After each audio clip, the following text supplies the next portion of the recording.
میں آج صبح کوئی بہت لمبا پیغام نہیں دوں گا. It's just a devotional thought جو میں آپ کے ساتھ رکھنا چاہتا ہوں، کیونکہ میری یہ خواہش تھی کہ آپ حیدرآباد سندھ کے گرد و نواح میں جہاں پہ ہم گئے وہاں کے بارے میں بھی آپ کچھ سن سکیں. اور ایلڈر نویل صاحب نے ایک پوری رپورٹ آپ کے سامنے آپ کو بریف کیا. میں یہ چاہتا، میری یہ خواہش تھی اور ہے بھی، کہ ہم جو لوگ اس طرح کے ایونٹس میں انڈیورز میں حصہ لیتے ہیں وہ ان کی زندگی میں خدا خاص تجربے ان کو بخشتا ہے. اور میں جب کبھی بھی جاتا ہوں ایسی جگہوں پر یا انجیل کے منادی کے لیے، میں ہمیشہ کچھ نہ کوئی نئی بات ان لوگوں کی زندگیوں سے جن کے ساتھ ہم جاتے ہیں، اس کام سے کوئی نہ کوئی نئی بات میں سیکھتا ہوں جو میرے تجربے میں آتی ہے. اور میں یہ سمجھتا ہوں کہ ہماری ٹیم کے جتنے بھی لوگ وہاں پر میرے ساتھ گئے تھے، خدا نے ان کی زندگی میں ان کو بھی کچھ نہ کچھ نیا تجربہ ضرور بخشا ہے. وہ ایک الگ بات ہے کہ بعض اوقات ہم پہ یہ پریشر ہوتا ہے وقت کا، یا ہم سوچتے ہیں کہ ہم ان باتوں کو، فیکٹس کو بتائیں جو کچھ ہم وہاں پہ کر پائے. ہماری یہ اصل میں سوچ میں ہماری ہوتا ہے کہ لوگ فیکٹس کو پسند کرتے ہیں، حقائق کو پسند کرتے ہیں. سو ہم اعداد و شمار بتائیں تو شاید یہ لوگوں کے لیے زیادہ مفید ہے. لیکن کبھی کبھار ہمیں اپنے دل کی بات بتانی چاہیے. وہاں پہ اتنی غربت ہے کہ جب کبھی میں وہاں پہ جاتا ہوں میں خدا کا شکر ادا کرتا ہوں کہ خدا نے ہمیں ان حالات سے آزاد کیا. اتنا اندھیرا ہے وہاں پر، اتنی تاریکی ہے، اتنی جہالت ہے کہ آپ تصور بھی نہیں کر سکتے. اتنی جہالت ہے ابھی تک. میں خدا کا شکر ادا کرتا ہوں کہ ہمارے علاقوں میں خدا نے لوگوں کو برکت دی ہے. میں خدا کا شکر ادا کرتا ہوں کہ ہمارے آباء و اجداد نے جب مسیح کو قبول کیا ان کی حالت بھی ایسی ہی ہوگی، لیکن آج ہم ایسے نہیں ہیں. جو میرا تجربہ ہے وہ یہ ہے کہ خدا کیسے لوگوں کو تبدیل کرتا ہے. شاید میرے دوستوں نے آبزرو نہیں کیا وہاں پر کہ وہ لوگ جنہوں نے کسی نہ کسی صورت میں مسیح کو قبول کیا ہے کچھ عرصے سے، ان کی اور ان لوگوں کی حالت میں جنہوں نے مسیح کو قبول نہیں کیا، ان کے رویوں میں اگر لباس میں کوئی فرق نہیں ہے تو کم از کم آپ ان کے رویوں میں فرق دیکھ سکتے ہیں. بہت سی جگہوں پہ لباس میں بھی فرق ہے، ان کی حالت میں بھی فرق ہے. سو مسیح خداوند نہ صرف ہماری جو بیرونی حالت ہے اس کو تبدیل کرتے ہیں، بلکہ وہ ہمارے باطن کو بدلتے ہیں، تاریکی کو دور کرتے ہیں، جہالت کے اندھیروں سے لوگوں کو نکالتے ہیں. سو اس ویری ویری یونیک ایکسپیرئنس، جس کی کوئی مثال نہیں ہے. اور یہ چیزیں آپ وہاں پر جا کر ہی سیکھ سکتے ہیں. تصویروں کو دیکھ کر، ویڈیو کلپس کو دیکھ کر آپ کو کوئی اندازہ نہیں ہوگا. آپ سوچئے کہ اگر ایک مریض ایک گاؤں میں رات کے وقت اس کو ہارٹ اٹیک ہو جاتا ہے، یا کسی خاتون کو زچگی کی حالت میں فوری طور پر ہسپتال پہنچانے کی ضرورت ہے، کیا ہوگا؟ نہ کوئی کنوینس، نہ کوئی اور چیز. تو بہت سے لوگ تو وہیں پہ مر جاتے ہوں گے اور ان کو اگلے دن ان کی تدفین کر دی جاتی ہے تو بس یہ چلا گیا دنیا سے. لیکن اگر ان کے پاس کچھ چیزیں ہوں جس سے وہ لوگوں کو پہنچا سکیں ہسپتال، تو یہ ان کی زندگی میں ایک بہت بڑی برکت ہوگی. ہم نے جب انہوں نے ہمیں کہا کہ آپ ہمیں ایک ڈالا لے دیں، چاند گاڑی والا ڈالا، تو یہ بہت بڑی برکت ہوگی. میں سوچ رہا تھا کہ ان لوگوں کے لیے یہ چیز شاید کسی بڑی لگژری ایمبولنس سے بھی زیادہ برکت ہے. ان کے لیے جتنی خوشی اس کو حاصل کر کے ان کے چہروں پہ آئی آپ اس کا اندازہ نہیں کر سکتے. So this is the real joy, the real happiness جو آپ لوگوں کی زندگی میں دے سکتے ہیں. میں نے اسی لیے زبور 146 کا انتخاب کیا ہے. میں 3 باتیں اس میں سے آپ کے سامنے بیان کرنا چاہتا ہوں, اور ان سب کا پس منظر بیسکلی ہمارا جو فوڈ فار سندھ پروجیکٹ ہے اس پر میں نے اس کی روشنی میں نے آج کے اس ڈیووشن کی بنیاد رکھی ہے. 3 چیزیں اس میں سے میں نے کہا کہ میں بیان کرنا چاہتا ہوں. پہلی چیز مدد ہے. یہاں پر 5ویں آیت میں لکھا ہے خوش نصیب ہے وہ جس کا مددگار یعقوب کا خدا ہے. سو پہلی چیز میں مدد کی نسبت سے بیان کرنا چاہتا ہوں. اس دنیا میں رہتے ہوئے ہم میں سے ہر ایک شخص کو زندگی کے کسی نہ کسی حصے میں بلکہ دن کے ہر ایک لمحے میں کسی دوسرے کی مدد درکار ہوتی ہے. ہم اپنی ذات میں سیلف ایگزسٹنٹ نہیں ہیں. ہم اپنی ذات میں محض صرف اپنی ذات میں قائم نہیں ہیں اور نہ رہ سکتے ہیں بطور انسان. ہمیں کسی نہ کسی طرح سے کسی نہ کسی کی ضرورت رہتی ہے کہ وہ ہماری مدد کرے. اگر لفظ مدد کو انسان کی زندگی سے نکال دیا جائے تو انسان ختم ہو جاتا ہے, وہ اپنے وجود کو اس دنیا میں قائم نہیں رکھ سکتا. سو اپنے وجود کو اس دنیا میں قائم رکھنے کے لیے ہمیں مدد کی ضرورت ہوتی ہے کہ ہمارے پاس وہ مدد ہم تک پہنچے. یہ مدد کئی طرح کی ہو سکتی ہے. ہم میں سے ہر ایک جن کو مدد کی ضرورت ہے, آپ جانتے ہیں کہ اس دنیا میں رہتے ہوئے اگر آپ زندہ رہنا چاہتے ہیں تو آپ ہر وقت, اگر آپ کو کوئی پرابلم ہے, صحت کا کوئی مسئلہ ہے, تو آپ صرف اپنے گھر میں رہ کر اپنا علاج نہیں کر سکتے. You need a doctor. آپ کو ڈاکٹر کے پاس جانے کی ضرورت ہے. جن کے پاس گاڑیاں ہیں وہ جانتے ہیں کہ ان کو اپنی گاڑی کو مینٹین رکھنے کے لیے ایک مکینک کی ضرورت ہے.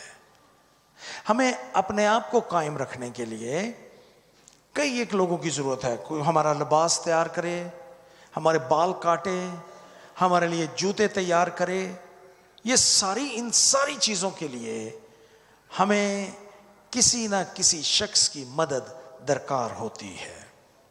لیکن اس کے علاوہ بھی ہمیں اپنی روحانی ترقی کے لیے, اپنی باطنی تبدیلی کے لیے, خدا کے ساتھ اپنے تعلق کو قائم رکھنے کے لیے بھی مدد کی ضرورت ہوتی ہے. سو مدد کے بغیر کوئی شخص اس دنیا میں اپنا وجود قائم نہیں رکھ سکتا. مدد بہت ضروری ہے. وہ لوگ جو ان دور دراز خطوں میں آباد ہیں, ابھی میرے دوستوں نے, ان میں سے کچھ لوگ میرے ساتھ 2017 میں انٹیریئر سندھ میں بھی گئے تھے, لیکن ابھی جس علاقے میں ہم گئے وہ انٹیریئر سندھ نہیں ہے, وہ اندرون سندھ کا علاقہ نہیں ہے. یہ تو ایک بہت بڑا شہر ہے حیدرآباد, جو سندھ میں کراچی کے بعد دوسرا بڑا شہر ہے. اور اس شہر کے گرد و نواح میں ہم زیادہ سے زیادہ جو ہم نے ٹریول کیا وہ تھا جب ہم سانگڑ سے آگے گئے. یہ ایک لمبا سفر تھا اور یہ تقریباً 300-400 کلومیٹر کا سفر بنتا ہے. لیکن اس کے علاوہ سندھ میں جن گوٹھوں میں, جن علاقوں میں ہم گئے, وہ بہت کم فاصلے پہ ہیں, زیادہ سے زیادہ 20-25 کلومیٹر کے فاصلے پہ ہیں حیدرآباد سے. تو آپ اندازہ کیجئے کہ اگر اتنے بڑے شہر کے نواحی علاقوں میں اتنی تاریکی ہے تو اندرون سندھ میں کیا حال ہوگا.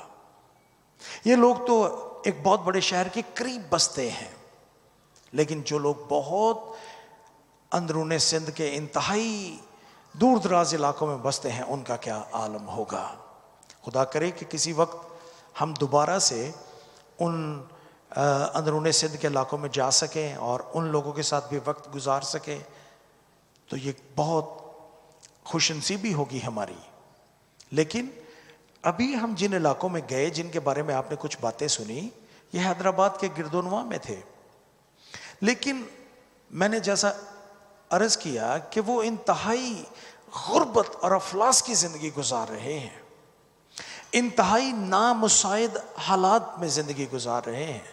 نہ ان کے پاس پینے کے لیے صاف پانی ہے، نہ ان کے پاس رہنے کے لیے کوئی بہتر گھر ہے، نہ ان کے پاس بہتر خوراک ہے، نہ روزگار کے مسائل ہیں، اور وہ لوگ اپنی دنیا میں، ایک دنیا انہوں نے اپنی آباد کر رکھی ہے، اس دنیا میں بس وہ رہتے ہیں، ان کے لیے وہی سب کچھ ہے۔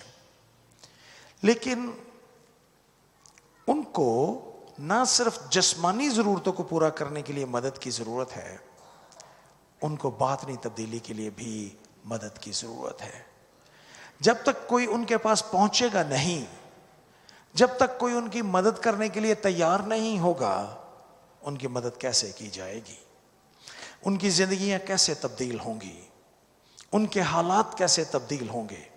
میں جانتا ہوں کہ سینٹ پال پریسبیٹرین چرچ کا بطور پاسبان میں یا ہماری کلیسیا اور چند دوست یہ کام نہیں کر سکتے۔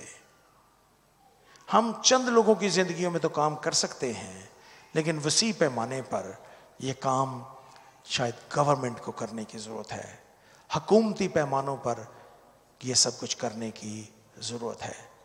لیکن پھر بھی ان کو کسی نہ کسی کی مدد کی ضرورت ہے۔ اب اندازہ کریں کہ جب ان کی حالت زار کے بارے میں باہر کی دنیا کے لوگوں نے سنا، ہماری معرفت سنا، جب سیمسن پہلی مرتبہ پچھلے مہینے وہاں پر گئے اور انہوں نے کچھ تصویریں ہمیں بھیجیں، جب ہمارے دوستوں نے ان تصویروں کو دیکھا تو انہوں نے اپنی کلیسیا سے مدد کی درخواست کی، جیسے میں نے آپ سے کہی۔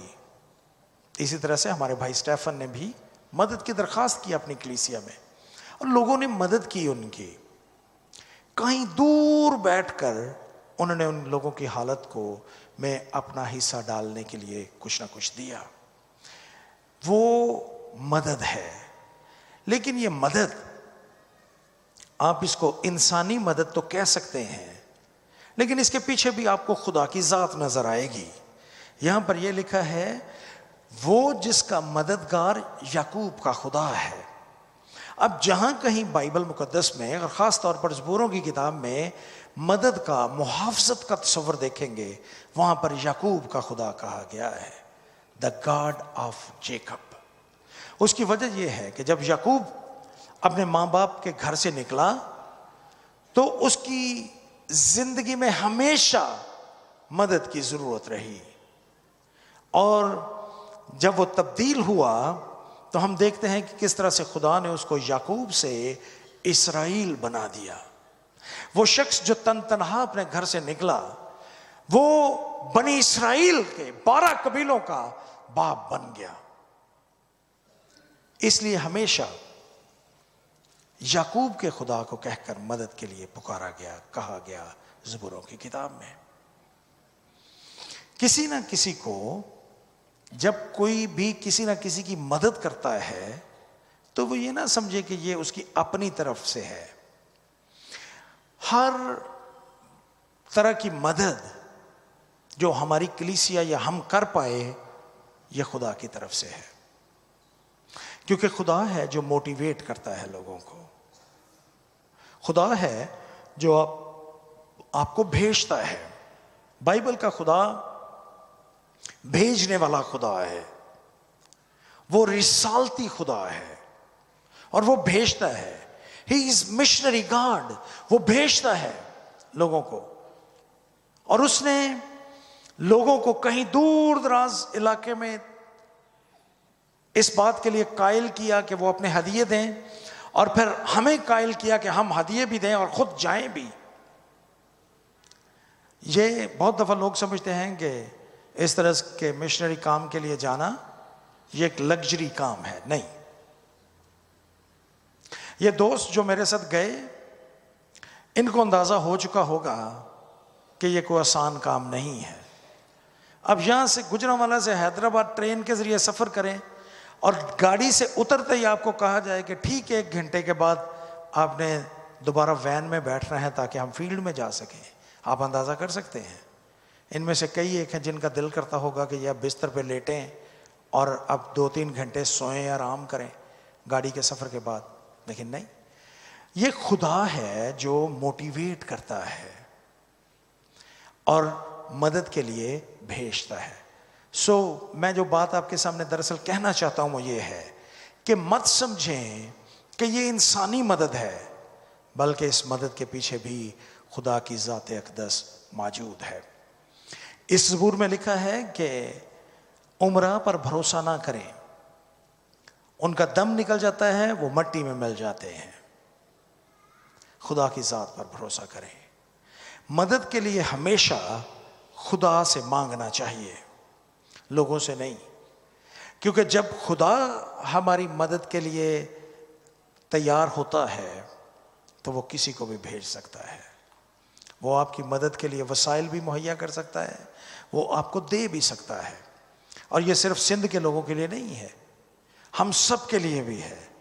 ہماری مدد خدا کی طرف سے ہے، اور مدد کے لیے ہمیں انسانوں پر، عمرہ پر، اپنے دنیاوی وسائل پر بھروسہ نہیں کرنا، بلکہ ہمیشہ خدا کی ذات پر بھروسہ کرنا ہے.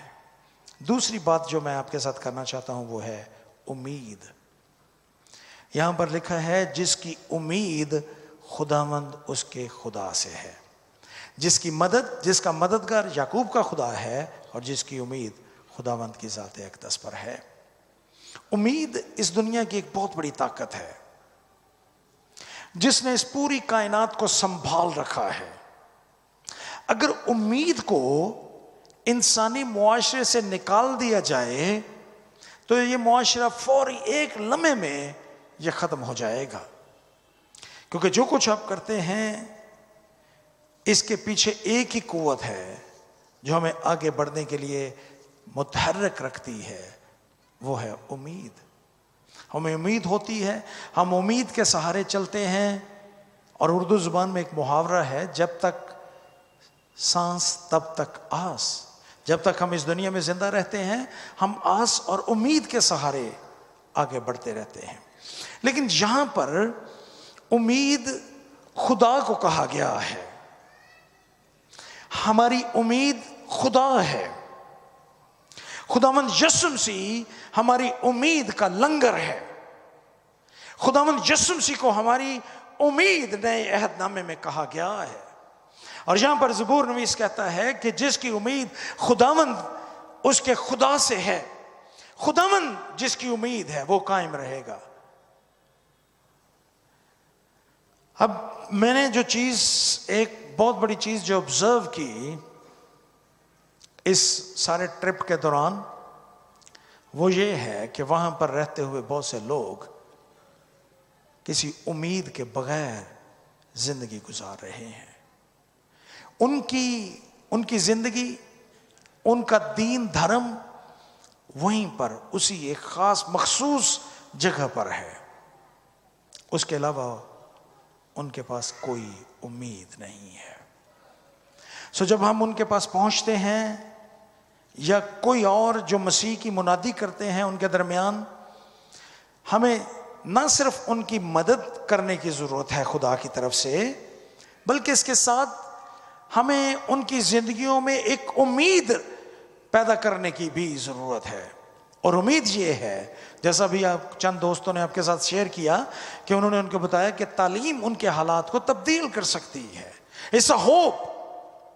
اگر وہ اپنے بچوں کو تعلیم دلوائیں گے تو ان کی زندگیاں تبدیل ہو جائیں گی، ان کے حالات بدل جائیں گے. It's a hope. اگر وہ یسوع مسیح کو قبول کریں گے تو یسوع ان کو جہالت کی تاریکی سے، اندھیرے سے نکال لے گا، کیونکہ وہ دنیا کا نور ہے. جب وہ مسیح پر ایمان لائیں گے ان کی زندگیاں بدل جائیں گی. اگر مسیح ان کی امید بنے گا they will be changed.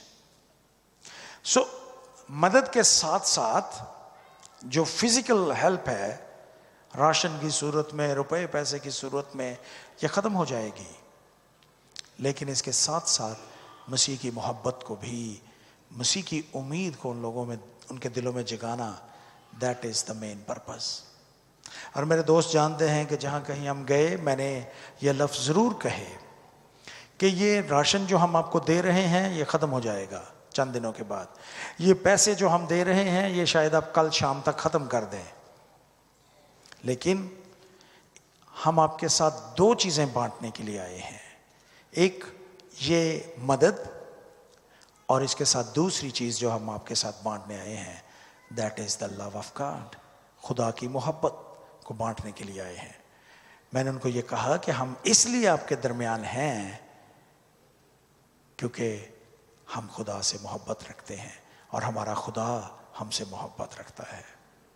سو خدا کی محبت کو بانٹنا اور امید کے طور پر پیش کرنا، یہ ایک بڑا بنیادی کنٹریبیوشن ہے. صرف ان لوگوں کی زندگی میں نہیں، ہمارے ارد گرد بے شمار لوگ ایسے ہیں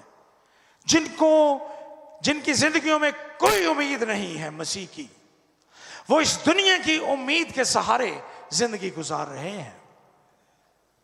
ان کو خداوند یسوع مسیح کی ضرورت ہے کہ وہ ان کی امید بن جائے.